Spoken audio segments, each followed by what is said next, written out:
Good morning students. बेटा आज हम अपना चैप्टर नंबर 4 जो हमारा है HTML3, अभी तक हमने 2 चैप्टर्स में HTML रीड किया है। हमने स्टेप बाय स्टेप HTML सीखा था।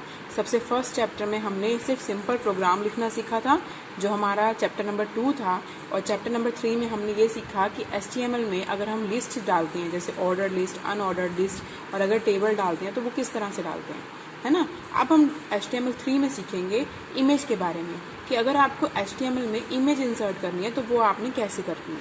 ठीक है, तो इसके हम ऑब्जेक्टिव्स पढ़ते हैं। सबसे पहले understand the need of images in web pages. हमें ये पता चलेगा कि हम इमेजेस की ज़रूरत हमें क्यों पड़ती है वेब पेज में। दूसरा क्या है, design web pages using IMG tag. हम वेब पेज को डिज़ाइन करेंगे इस टैग के साथ। ये टैग कौन सा होता है, इमेज के लिए। Appreciate the need of SRC, height, width, border, align, old attribute with the image tag. हम इमेज टैग के साथ इन सब का भी यूज़ करना सीखेंगे कि SRC क्या होता है, हाइट क्या होता है, विड्थ, बॉर्डर, अलाइन, ओल्ड, ये सब क्या होता है। तो वो हम इमेज के लिए सेट करते हैं। इमेज की हाइट, इमेज की विड्थ, इमेज पे कौन सा बॉर्डर लगाना है, इमेज को लेफ्ट में रखना है, राइट में या सेंटर में, वो होता है हमारा अलाइन। ठीक है, तो वो सब हम इसमें सीखेंगे। Realise the importance of linking in HTML। HTML में लिंकिंग कैसे होती है, यानी कि एक लिंक को दूसरे लिंक के साथ कैसे कनेक्ट करते हैं हम, तो वो हम इसमें सीखेंगे। Understand different types of linking. हम लिंकिंग के डिफरेंट टाइप्स अंडरस्टैंड करेंगे। And learn to create hyperlinks using A tag. A tag की हेल्प से हम हाइपरलिंक्स को क्रिएट करेंगे। ओके, देन है appreciate the concept of inserting audio and video files in web pages.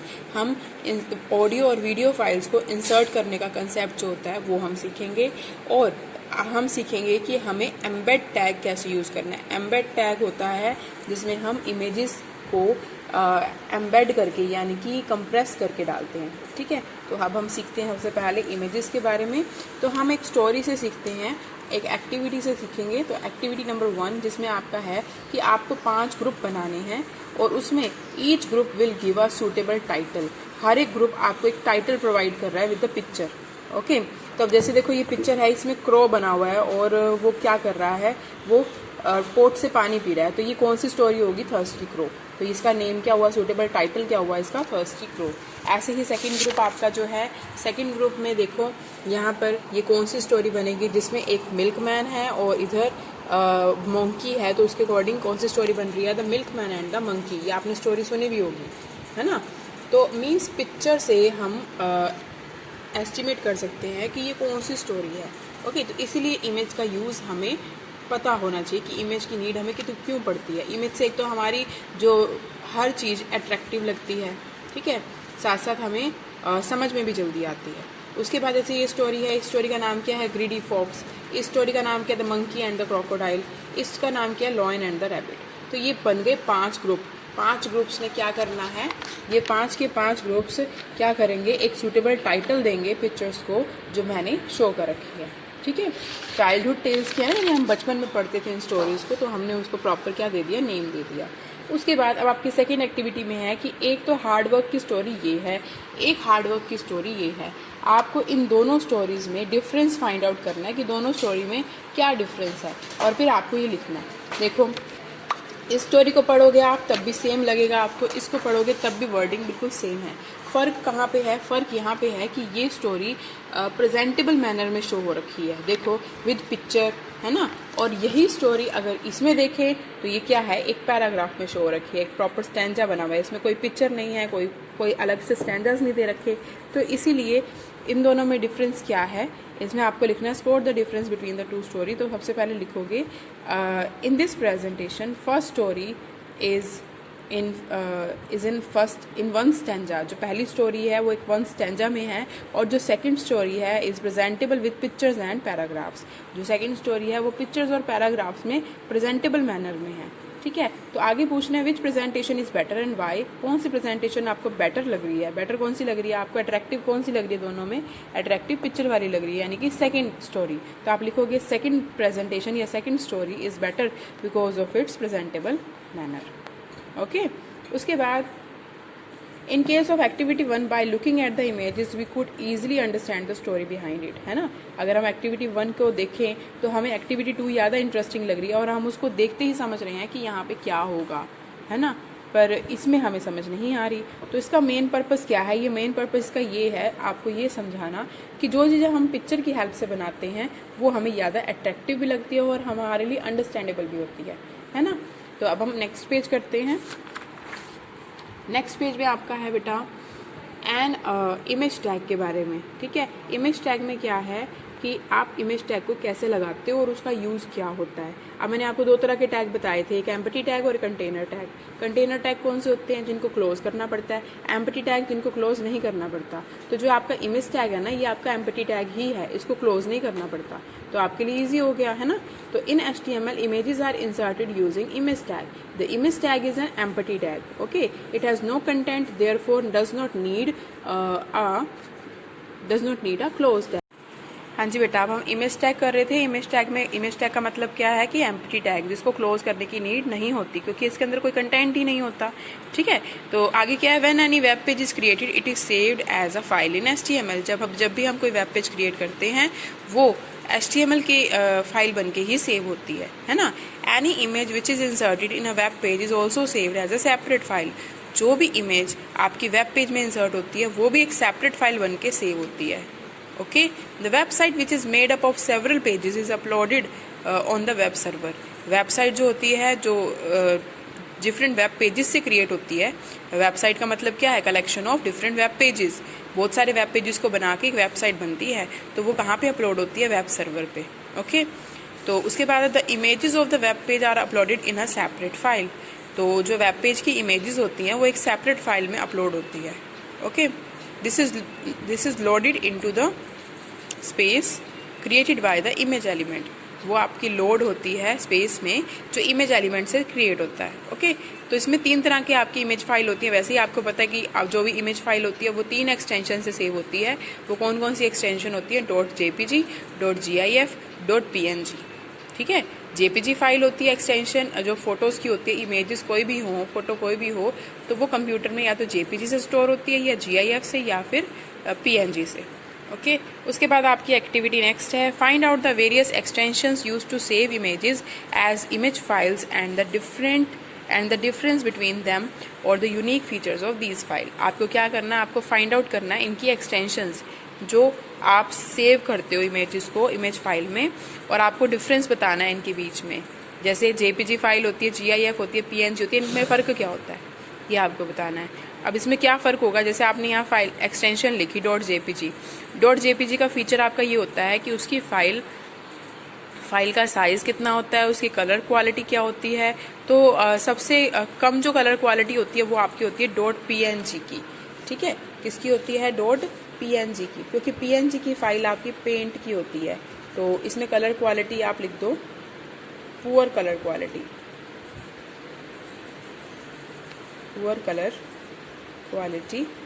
उसके बाद आप लिखो .jpg फाइल आपकी सही होती है, इसमें कलर क्वालिटी भी गुड होती है, तो आप गुड लिख देना। उसके बाद आपकी है GIF जो होती है वो आपकी इमेज होती है, और इसमें भी एवरेज लिख देना आप, एवरेज। ओके, तो ये लिखना है।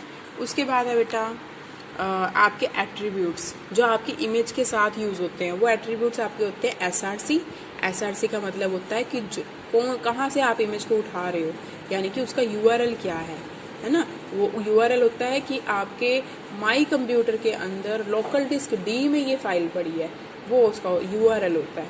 ठीक है, और ओल्ट का यूज़ क्या होता है? ओल्ट का यूज़ होता है टेक्स्ट के लिए, जो इमेज के साथ एक प्रॉपर अल्टरनेटिव टेक्स्ट को दिखाता है कि इस इमेज का टेक्स्ट क्या है, इस इमेज का नाम क्या है। ठीक है, तो देखो इसको पढ़ते हैं। SRC का मतलब होता है source attribute, tells the browser which image is to be displayed and where to find it. भी कौन सी इमेज डिस्प्ले हो रही है और उसको हम कहाँ से ढूंढ सकते हैं। Okay, example, the HTML code given below can be used to insert the image on the web page. The image is stored in the same folder as the HTML program. देखो अब यहाँ पे इमेज टैग का हम first time use करना सीख रहे हैं प्रोग्राम में। सबसे पहले आपको पता ही हर प्रोग्राम में सबसे पहले क्या आता है? HTML, then head, then title क्या दिया? Learning to insert images. उसके बाद हेड को क्लोज कर दिया, फिर हमने क्या यूज़ किया? बॉडी टैग, क्योंकि हर एक टैग किसके बीच में आता है? बॉडी टैग के। तो बॉडी टैग लिया, फिर हमने लगाया इमेज के साथ क्या लगेगा? SRC मतलब सोर्स। ओके, यही लगना इमेज के साथ SRC। फिर इक्वल, फिर इन्वर्टेड कोमा। तो आपकी जो फाइल होगी, जैसे मान लो वो आपके नेम से सेव है, या फाइल का जो भी नाम होएगा, इमेज का जो भी नाम होएगा, वो आपने लिखना है विद एक्सटेंशन। कि अगर उसकी एक्सटेंशन .jpg है तो .jpg लिखोगे, gif तो gif लिखोगे, png है तो png लिखोगे। ठीक है, फिर इन्वर्टेड कोमा क्लोज करोगे, फिर एंगल ब्रैकेट क्लोज करोगे, और फिर यहाँ से बॉडी टैग क्लोज कर दोगे, फिर HTML क्लोज कर दोगे। तो आपको जब उसको रन करोगे तो रन करने के बाद आपको वही इमेज वेब पेज पे शो हो जाएगी। ठीक है, ऐसे ही नेक्स्ट एग्जाम्पल में भी यही है, इमेज SRC। अब आपकी ये पूरा सोर्स ले लिया कि वो लोकल डिस्क C में यूज़र्स वाले उसमें डॉक्यूमेंट्स के अंदर जाके इमेजेस के नाम से है, और फाइल का नाम क्या है, c.jpg। ये प्रॉपर उसका पाथ ले लिया पूरा, और यहाँ पे सिर्फ फाइल का नाम लिया। ठीक है, क्लियर बेटा। ऐसे ही नेक्स्ट आपका प्रोग्राम है जिसमें आपको नेक्स्ट इमेज लिया है। देखिए, HTML हेड टाइटल। अब इसमें ओल्ड एट्रीब्यूट का यूज़ किया है। तो ओल्ड एट्रीब्यूट का मतलब क्या होता है, अल्टरनेटिव टेक्स्ट। ओके, इसका मतलब होता है कि image can not be displayed then the text between the double quotes becomes visible. जब तक आप जो टेक्स्ट है वो डबल कोट्स में नहीं लिखते हो तो वो आपकी इमेज विजिबल नहीं होती। ओके, तो HTML हेड टाइटल आएगा, हेड टैग क्लोज होएगा, बॉडी टैग की तरफ समझ आई गया बेटा। मेन आपका ये है इमेज SRC, और यहाँ पे आपने पिक्चर का नेम लिखा minister.jpg, तो वो किस में लिख रहे हो आप, इन्वर्टेड कोमा में। तो साथ में आपने लिखा ओल्ड कांट फाइंड इमेज। अगर आपको ये वाली फाइल नहीं मिलती तो आपको साथ के साथ वो मैसेज शो कर देगा कि कांट फाइंड इमेज, आपको इमेज फाइल नहीं मिली। ठीक है, अगर वो आपको नहीं मिलती तो जैसे कंडीशन होती है, अगर फाइल नहीं मिली तो आपको मैसेज शो कर देगा। तो मैसेज के लिए क्या यूज़ होता है, ओल्ड। ठीक है, ऐसे ही सेम नेक्स्ट में भी यही होगा। अब आपको ये बताना है कि इन दोनों में डिफरेंस क्या है। यहाँ तो लिखा है कांट फाइंड इमेज फाइल, और यहाँ लिखा है मिनिस्टर नहीं है, यहाँ पे क्या है MIN, यानी कि जो इमेज का नेम है वो गलत है यहाँ पे, है ना। यहाँ पे क्या लिखा है MINSTER, और इसमें क्या लिखा है MINSTE, है ना, R नहीं लिखा। और ओल्ट करके यहाँ लिखा था हमने alt equal can't find image file, यहाँ भी वही सेम है कांट फाइंड इमेज फाइल। बस कहाँ फ़र्क है, फ़र्क कहाँ पे है, वहाँ पे है MINSTER, और यहाँ पे है MINSTE। ओके, बाकी भी देख लो कि आपका HTML टैग सेम है, हेड टैग ठीक है, टाइटल टैग ठीक है, और हेड टैग ठीक है, बॉडी टैग ठीक है, बॉडी टैग क्लोज भी हो रखा है, और HTML टैग भी क्लोज हो रखा है। तो कहाँ फ़र्क आ रहा है, सिर्फ इमेज के नेम में, है ना, इमेज के नेम में फ़र्क आ रहा है ना। फर्स्ट वाले प्रोग्राम में, इन फर्स्ट प्रोग्राम आपने यही लिखना है, फर्स्ट प्रोग्राम में इमेज का नाम क्या है, minister.jpg, और सेकंड प्रोग्राम में जो इमेज का नाम है वो क्या है,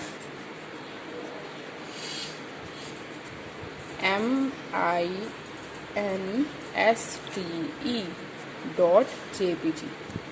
ठीक है, तो आपने भी यही वाला डिफरेंस लिखना है, बाकी सारा सेम है। ठीक है, उसके बाद अब हम यहाँ बात करते हैं इसके एट्रीब्यूट्स। अभी हमने 2 एट्रीब्यूट पढ़े हैं इसके, कौन कौन से, SRC और ओल्ट। अब हम पढ़ेंगे आगे एट्रीब्यूट्स। इमेज टैग के और एट्रीब्यूट्स कौन से होते हैं, align, border, height and width. Align का मतलब कि आपकी जो इमेज है वो टॉप पे आएगी, बॉटम में आएगी, मिडिल में आएगी, लेफ्ट में आएगी या राइट में आएगी। ठीक है, तो वो अलाइनमेंट दिखाता है। बॉर्डर का मतलब है कि उसके जो साइड में इमेज के बॉर्डर होते हैं जो वो किस फॉर्म में आएंगे, वो पिक्सल्स की फॉर्म में आएंगे। हाइट का मतलब इमेज की जो लंबाई है वो कितनी होगी। विड्थ मतलब उसकी चौड़ाई कितनी होगी। ठीक है, तो अब इसको यूज़ करना सीखते हैं। सबसे पहला आपको अपने, जैसे यहाँ पे इमेज शो कर रखा है, तो यहाँ पे हमने साथ में लगाया इमेज SRC sand.jpg। अब हम इसको अलाइन किया लेफ्ट में, तो देखो ये ऑटोमेटिकली लेफ्ट में चली गई जब हम इसको रन कर रहे हैं। और ऐसे ही अगर मैं कर रही हूँ align is equal to right, तो कहाँ चली गई, राइट में। ठीक है, तो जहाँ पे हम उसको अलाइन करेंगे ना, ये वहीं पर ही जाएगी। ठीक है, तो अलाइन यूज़ करना आ गया। जहाँ पे हमने SRC और ओल्ट लगाया था जहाँ पे, वहीं पर अलाइन लगेगा। ठीक है, उसके बाद है बेटा जिसमें आपको हाइट, बॉर्डर, हाइट और विड्थ लगाना है, तो वो भी वही लगाना है जहाँ पे आपने क्या लगाया था, अलाइन लगाया था, वहाँ पे बॉर्डर आ जाएगा। बॉर्डर का साइज़ दे दिया आपने 5, हाइट दे दी 300, विड्थ दे दी 300, तो उस हिसाब से आपका रन हो जाएगा, इमेज उतनी आएगी साइज़ की। फिर उसके बाद आपकी एक्टिविटी है observe and make a list of the following icons in the menu option of your smartphone. आपको स्मार्टफोन में बताने हैं कि आपके आइकन्स कौन कौन से हैं। फ़ोन यूज़ करते ही हो आप, तो उसमें कौन कौन से आइकन्स होते हैं, मीन्स वो कौन कौन सी ऐप्स होती हैं वो आपको यहाँ पे लिखनी है। ठीक है। Icons you see on the desktop your computer. आपके पास कंप्यूटर है तो उसकी जो फर्स्ट स्क्रीन होती है डेस्कटॉप, उस पर कौन कौन से आइकन्स हैं वो आपको यहाँ लिखने हैं। ठीक है। और options we see on the main menu of our television screen.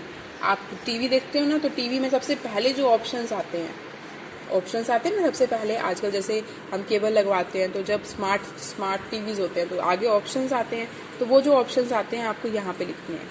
ठीक है। उसके बाद लिखने के बाद आपने आंसर देना है इसका। What happens when you click on the gallery icon of a smartphone. जब आप स्मार्टफोन के गैलरी आइकन पे क्लिक करते हो तो क्या होता है?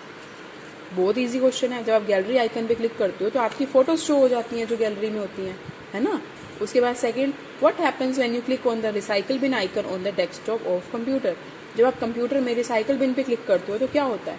रिसाइकल बिन में हमेशा वो वाली फाइल्स आती हैं जो डिलीट हो चुकी होती है कंप्यूटर से। तो डिलीट यानी कि वो क्या होता है, वो कंप्यूटर का डस्टबिन होता है, तो उसके अंदर सारी डिलीटेड फाइल्स होती हैं। और अगर आपको बाय मिस्टेक आपसे कोई फाइल डिलीट हो जाती है तो वहाँ से आप रीस्टोर कर सकते हो, है ना। तो ये आप लिख लोगे इसमें। उसके बाद है what happens if you click on the English news option on the menu of your television screen. जब आप टेलीविज़न स्क्रीन के इस मेन्यू पे क्लिक करते हो जिसका नाम है इंग्लिश न्यूज़ ऑप्शन, तो उसमें क्या होता है, फिर आपके पास सारे इंग्लिश न्यूज़ वाले चैनल्स आ जाते हैं, है ना। तो उसमें आपको जौन सा चैनल अच्छा लगता है उस चैनल से आप इंग्लिश की न्यूज़ सुन सकते हो, है ना। तो इसके आंसर्स आपको ऐसे ही लिखने जैसे मैंने आपको बताए हैं। उसके बाद हम आगे रीड करते हैं। फ्रॉम द अबव ऑब्जर्वेशन, इस ऑब्जर्वेशन से we can comprehend that if we click on any option in the menu it takes us to different screen on the television. आपने क्या देखा कि जब भी हम किसी भी ऑप्शन पे क्लिक करते हैं वो हमें एक नई स्क्रीन पर ले जाता है, एक डिफरेंट विंडो खुल जाती है उसके लिए, है ना। तो वो अब हम इसको पढ़ेंगे। आपने यहाँ पे इस क्वेश्चन को लिखना भी है, डिफाइन द मेन्यू आइकन्स। ये आपका क्वेश्चन नंबर, पहले मैंने कितने क्वेश्चन आपको मार्क करवा दिए, उसके आगे ऐड कर लेना बेटा ये डिफाइन द मेन्यू आइकन्स। ये फर्स्ट क्वेश्चन बनेगा ना, इस चैप्टर का फर्स्ट क्वेश्चन है ये, define menu icons. The menu icons are the actually thumbnail images. Menu icons क्या होती हैं? थंबनेल इमेजेस होती है। जैसे अब आपने किसी आइकन पे क्लिक किया तो साइड पे ना आपके पास ऐसे ऐसे बॉक्सेस आ जाएंगे कि आपने कौन से बॉक्स में जाना है, तो वो क्या होते हैं? वो आइकन्स होती हैं, एक थंबनेल बन जाती है वो, है ना, जो रिड्यूस करती है size versions of pictures and videos. ठीक है, which are link to larger images and other screen. जैसे अब ये फोल्डर्स हैं, इनको आपने बड़ा देखना है तो इसको आप लार्जर इमेजेस में देख सकते हो, यानी इसका व्यू जो है वो बदल सकते हैं। ठीक है। उसके बाद है can you name the software which gives the option to change the size of the thumbnail images. Yes, क्या आपके पास ऐसा कोई सॉफ्टवेयर है जो आपको ऑप्शन प्रोवाइड करता है to change the size of thumbnail images? हाँ, हमारे पास ऑप्शन है, माइक्रोसॉफ्ट पावर पॉइंट में हमारे पास ऑप्शन है, तो आप यहाँ लिख सकते हो माइक्रोसॉफ्ट पावर पॉइंट।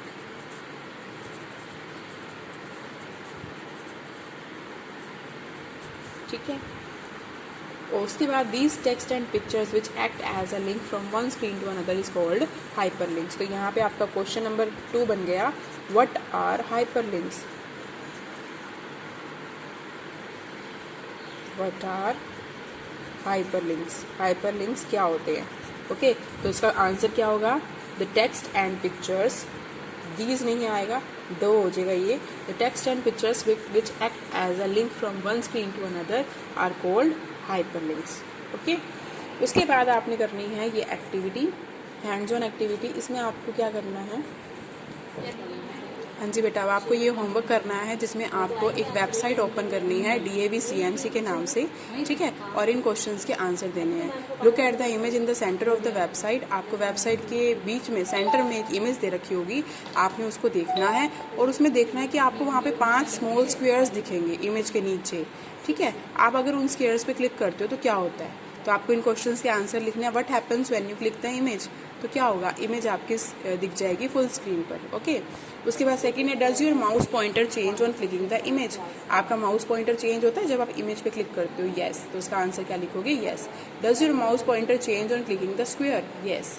ठीक है। What happens when you click the square? Different tabs open like communication module and provident fund etcetera. Okay. उसके बाद है find out the number of hyper links present on the DAV CMC website. आपको DAV CMC website पे देखने हैं कि कौन कौन से हाइपर लिंक्स होते हैं उसमें।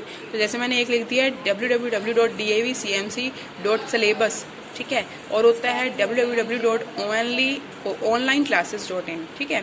तो ये ऐसे और भी लिंक्स होते हैं, आपको वो भी देख के उसमें लिखने हैं। तो ये आज आपका होमवर्क है, आपको करना है बेटा। God bless you, thank you.